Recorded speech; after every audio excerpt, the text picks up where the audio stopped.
Hello everyone, how are you? Welcome to our channel Aditya Education Daily. I am Aditya Rao from class 8. Today I am going to tell about the Hindi chapter 13 अव्यय शब्द.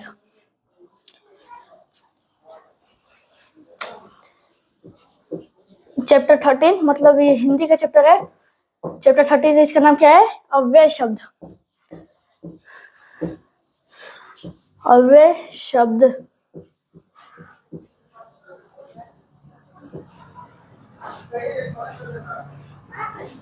पहले तो जानते हैं कि अव्यय होता क्या है.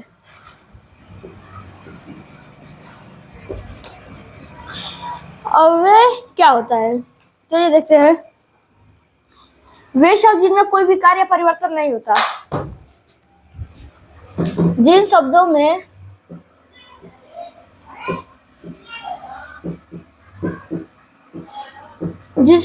कोई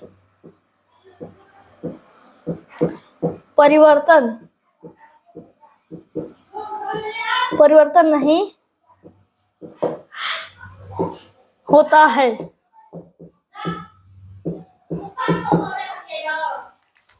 अव्यय जिन शब्दों में कोई परिवर्तन नहीं होता है मतलब ये शॉर्ट डिफिनेशन है जो शब्द है उनमें कुछ भी परिवर्तन नहीं होता है.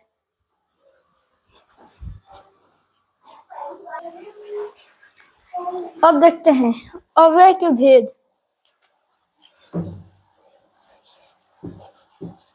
अव्यय के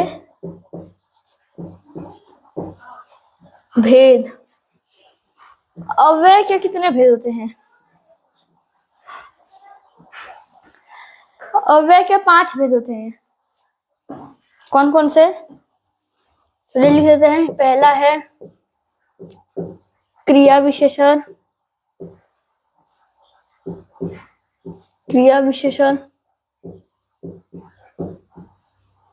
दूसरा है संबंध बोधक.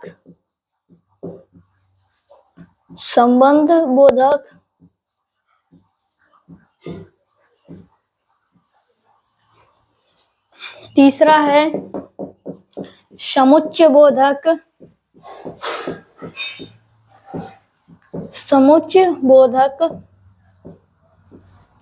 चौथा है विस्मयादि बोधक.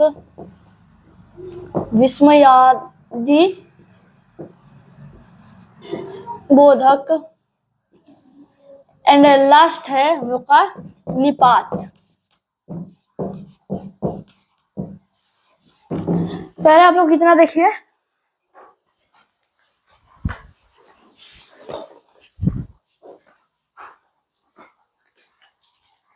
अब इसमें क्या हम समझे. पहले तो अव्यय क्या होता है. जिन शब्दों में कोई परिवर्तन नहीं होता मतलब एक ऐसे शब्द है जिनमें कुछ भी परिवर्तन नहीं होता है उसे ही अव्यय कहते हैं. अब अव्यय के भेद. अव्यय के निम्नलिखित 5 भेद होते हैं. कौन कौन से. पहला है क्रिया विशेषण. दूसरा संबंध बोधक. तीसरा समुच्चय बोधक. चौथा विस्मयादि बोधक. पांचवा निपात. अब इन सब के बारे में हम लोग को पढ़ना है.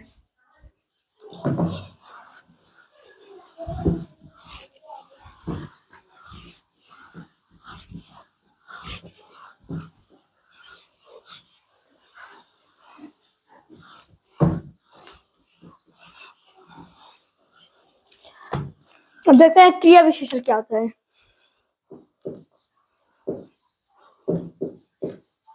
पहला क्रिया विशेषण. हेडिंग डाल लेंगे. तो इसमें इसका डिफिनेशन बहुत आसान है मतलब परिभाषा बहुत ही आसान है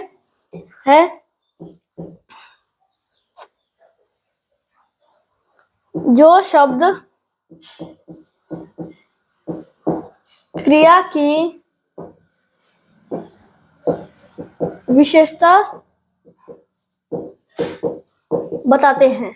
बस इतना ही. क्रिया विशेषण क्या होता है. जो शब्द क्रिया की विशेषता बताते हैं उसे क्रिया विशेषण कहते हैं. ये हम लोग का परिभाषा हो गया. सबसे आसान परिभाषा आप लोग को याद भी हो जाएगा. मतलब एक ऐसा शब्द जो क्रिया के बारे में बताता है जैसे लिखते हैं वह खांसती थी, वह खांसती थी। इसमें ये तो सब्जेक्ट हो गया, मतलब इसमें क्रिया का है, क्रिया कौन सा है? इसमें क्रिया ये है, खांसती है क्रिया।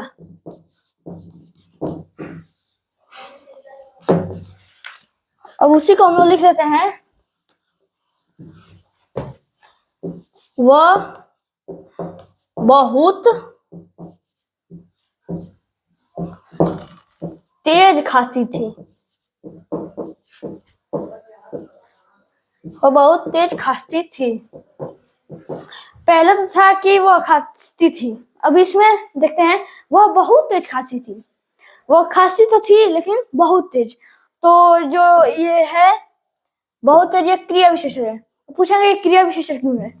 क्रिया विशेषण ये इसलिए क्योंकि ये क्रिया के बारे में बता रहे हैं। खांसती मतलब वो बस खांसती थी, वो बहुत तेज खांसती थी। बहुत तो है जिसमें क्रिया विशेषण होगा, जो कि क्रिया की विशेषता बता रहा है।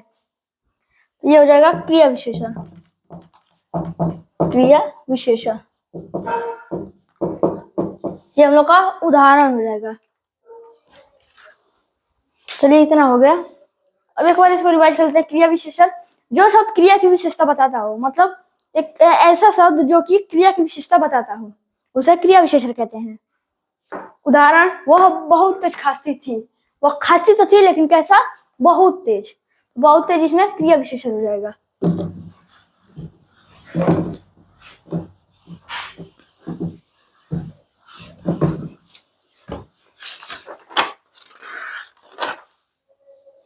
चलिए अब दूसरा देखते हैं, संबंध बोधक। संबंध बोधक। अब पहले संबंध बोधक की परिभाषा देखते हैं क्या है।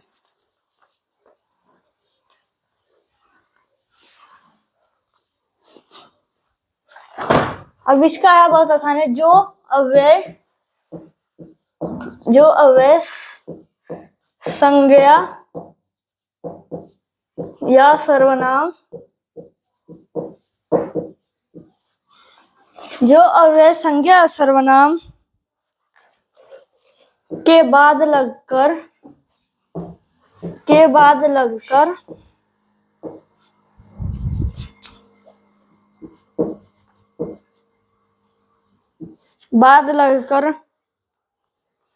उसका संबंध वाक्य में हुआ हो, उसका संबंध वाक्य में हुआ हो।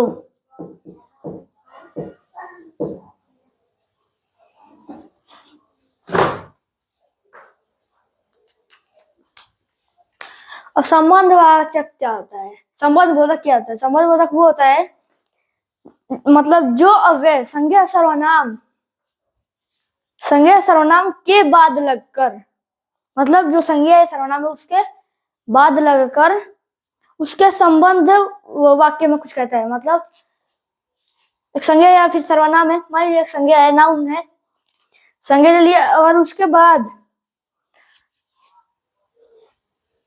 संबंध में कुछ लगता है, जैसे में, पे, सब ऐसा ही कुछ है संबंध बोधक का। इसका चिन्ह भी होता है, में, पे, पर, के साथ, के पीछे, के। अगर ये शब्द आपको जान दीजिए वो समझिए संबंध बोधक है। जैसे एक देख लेते हैं, आकाश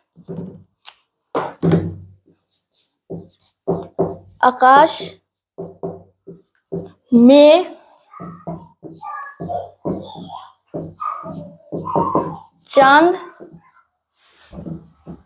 चमक रहा है।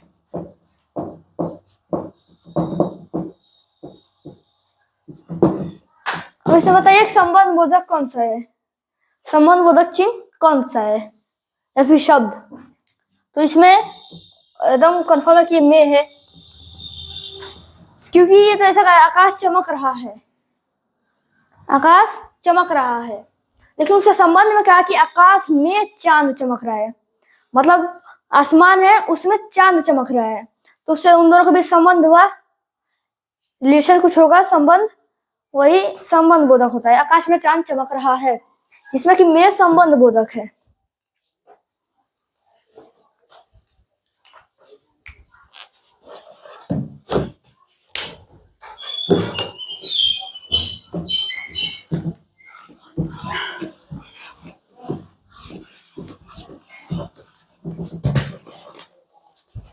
तीसरा देखते हैं क्या है। तीसरा था हम लोग का समुच्चय बोधक।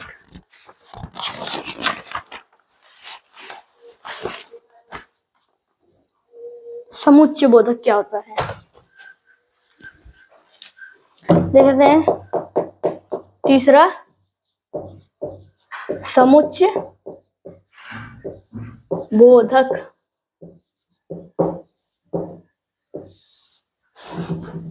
अब समुच्चय बोधक क्या होता है एक बार देख लेते हैं।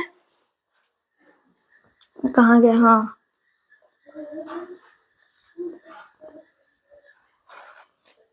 जो अव्यय पद एक शब्द के दूसरे पद से या फिर एक वाक्य के दूसरे वाक्य से जुड़ते हैं, संबंध में जुड़ते हैं, वे समुच्चय बोधक अव्यय कहलाते हैं।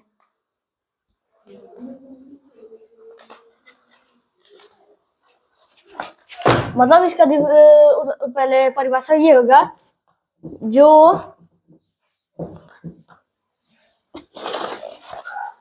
अव्यय पद एक शब्द से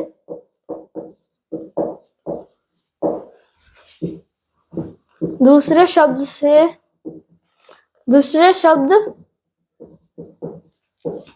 से संबंध में जुड़े रहते हैं।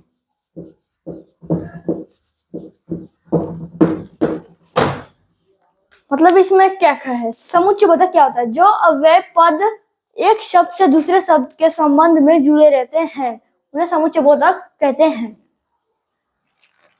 मतलब जो एक अव्यय पद हो गया, जो कि एक शब्द है, वो दूसरे शब्द से संबंध में जुड़े रहते हैं। मतलब जैसे कि दोस्त हो गए, दो और व्यक्ति हो गए, वही एक शब्द से दूसरे शब्द, मतलब एक शब्द दूसरा है, जैसे रवि हो गया और एक हो जाएगा रमन, ये दोनों हैं। अब चलिए उसका उदाहरण लिख लेते हैं। उदाहरण देखकर हमें समझ पे आएगा। तो उदाहरण क्या है, उदाहरण देखते हैं।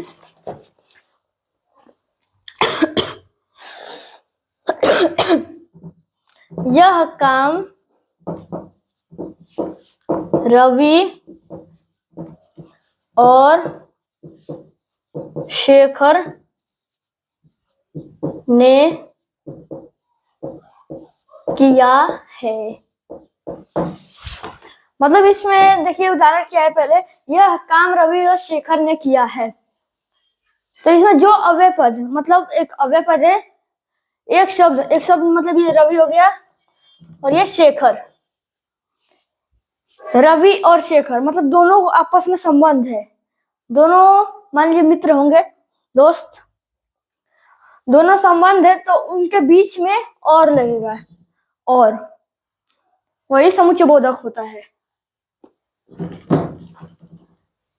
ये एक शब्द है, मतलब ये संज्ञा है, ये भी संज्ञा है, मतलब दो शब्द हैं, उन दोनों के बीच में और लगा है।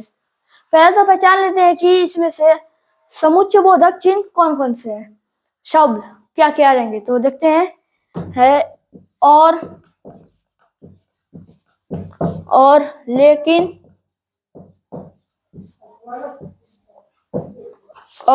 लेकिन, क्योंकि, या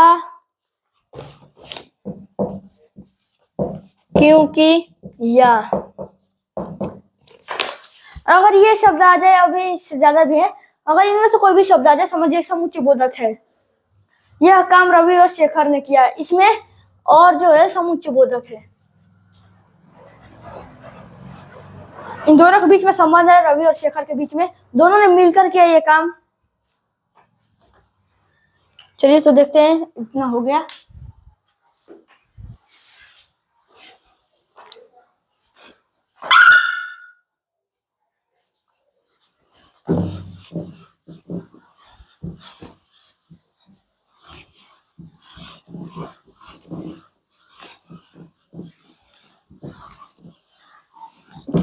अब चौथा क्या है? चौथा है विस्मय आदि बोधक। विस्मय आदि बोधक।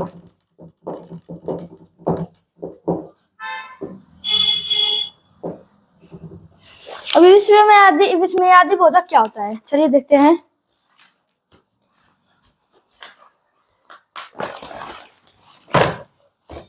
जो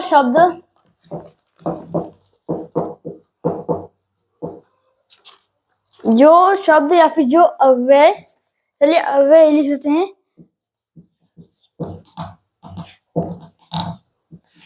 जो अव्यय आश्चर्य,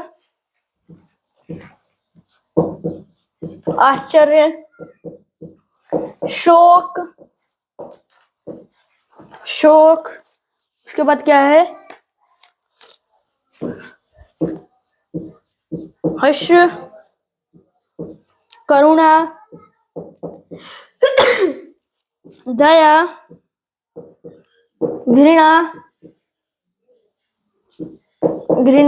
आदि प्रकट करते हैं।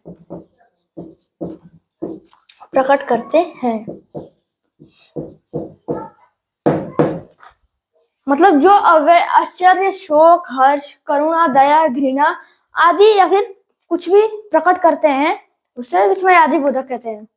मतलब ये सब एक भावना है, आपके मन में भावना जाती है, जिसे इंग्लिश में एक्सप्रेशन कहते हैं। और ये सब भावना अगर है, मतलब समझ लीजिए, वाह कितनी सुंदर गा रही है। चलिए एग्जाम्पल देख लेते हैं, मतलब उदाहरण देख लेते हैं। वाह। अब इसमें एक चिन्ह भी लगता है, जो कि इस प्रकार का होता है। सॉरी, नीचे होता है, नीचे। वाह क्या सुंदर कार है, क्या सुंदर कार है।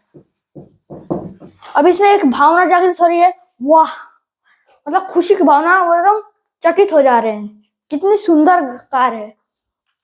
तो इसमें विस्मय आदि बोधक चिन्ह लगेगा। और समझिए, जहां पर भी ये शब्द आ गए, वाह आ गया, अरे आ गया, वो सब विस्मय आदि बोधक के अंदर आते हैं।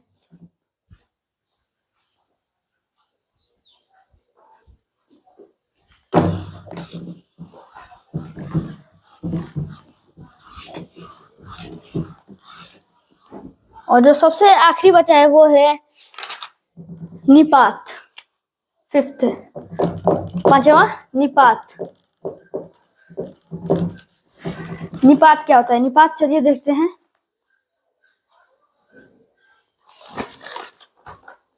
जो अव्यय वाक्य में प्रयुक्त किसी पद का विशेष बल देते हैं। जो अव्यय,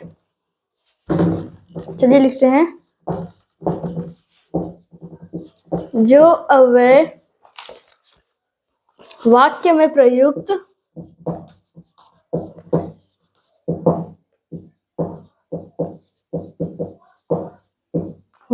प्रयुक्त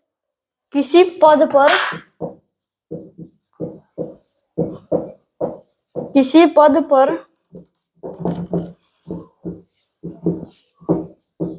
विशेष बल देते हैं।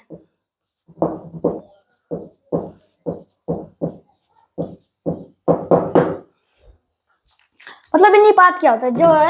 जो वे वाक्य में प्रयुक्त किसी पद पर विशेष बल देते हैं, मतलब ज्यादा बल देते हैं, मतलब किसी को और ज्यादा दिखाते हैं कि हाँ एकदम वही है।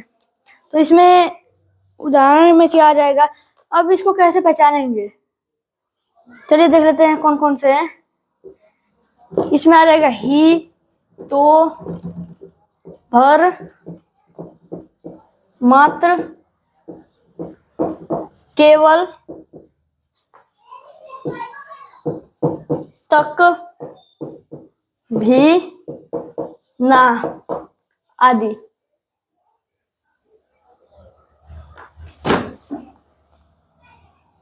अब इसमें जितने ये शब्द हैं अगर कहीं किसी वाक्य में आ जाएंगे समझिए कि ये निपात है। तो लिख लेते हैं, अब तो वह तुम्हें नहीं मिलेगा।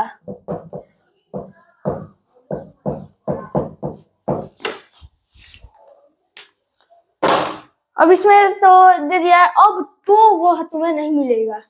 अब इसमें ये भी कह सकते अब वह तुम्हें नहीं मिलेगा, मतलब इसमें अब ज्यादा दर्शाएगा वो आपको एकदम नहीं मिलेगा। अब तो मतलब उनका मन रहता है लेकिन आप लोग कुछ गड़बड़ करते हैं तो नहीं मिल पाता है। और देखिए अब तो एकदम नहीं दूंगा, ऐसे ही कुछ आप लोग कहते होंगे। तो यही है तो, जो कि निपात है।